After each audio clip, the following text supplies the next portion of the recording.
Many families across the country are turning to homeschooling as an alternative to traditional schools. According to the Census Bureau's Household Pulse survey, American households with school-age children who reported homeschooling increased from 5.4% in April 2020 to 11.1% in October of that same year. The spike has been even higher for Black families, rising from 3.3% in spring of 2020 to 16.1% that fall. Janaea Otey started homeschooling her children long before the pandemic disrupted in-person learning, and she joins me now with her son Caleb, along with Professor of Elementary Education at the University of Georgia and author of Exploring Single Black Mothers' Resistance Through Homeschooling, Cheryl Field-Smith. Thank you all for being here today. Such an important topic. And Janaea, I want to start with you. What made you decide to homeschool your children, and how do you feel that's going? Well, we made the decision to homeschool our children because we wanted them to be able to excel and progress. So we wanted them to be able to, if they grasp a concept quickly or a subject matter, we wanted to be able to move them on and build upon those things and not stay into one subject at a time. We also wanted to provide a safe environment for our children, to provide a safe, engaging, healthy environment for our children. And we thought that homeschooling would allow us to do that. And also, it's important to be able to slow down when you need to and just to take more time on particular subjects or topics with your children. So, Caleb, what has homeschooling been like for you? What do you think maybe other kids don't understand if they're not living it? So, I would say for me, a lot of people think like homeschoolers are antisocial or kind of stupid a little bit, but I don't think that's true. I mean, through homeschooling, my mom had a co-op with a lot of other moms, so I got to meet a lot of really cool kids that are still my friends today, and a lot of them are very smart.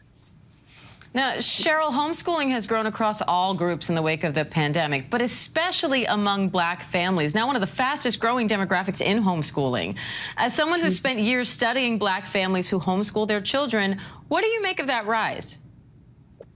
Well, there's quite a few things happening. I think certainly the pandemic made it rise much more quickly than it had been. But part of it is what's going on in schools today, where we have a focus on tests and standards more so than children sometimes. The curriculum gets narrowed.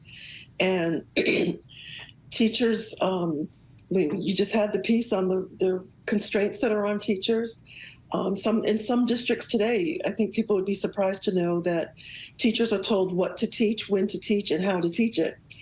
And that doesn't always align with the students in the classroom. And so exactly what this mom is saying, you know, if your kids are able to do more, it seems like there's less space in the classroom for kids to be able to get advanced instruction. I heard that a lot from families.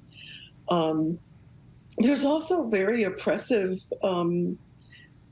policies and practices in schools. We want kids to sit still and be quiet, and you know, they're not going to do that.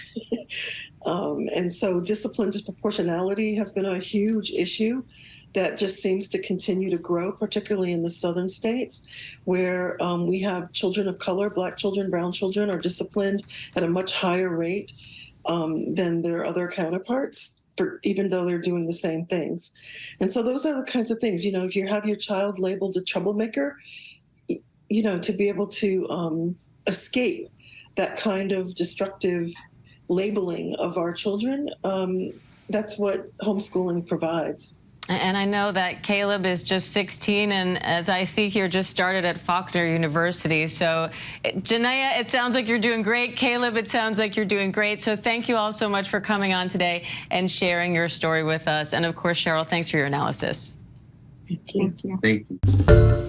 Hi, everyone. George Stephanopoulos here. Thanks for checking out the ABC News YouTube channel. If you'd like to get more videos, show highlights, and watch live event coverage, click on the right over here to subscribe to our channel. And don't forget to download the ABC News app for breaking news alerts. Thanks for watching.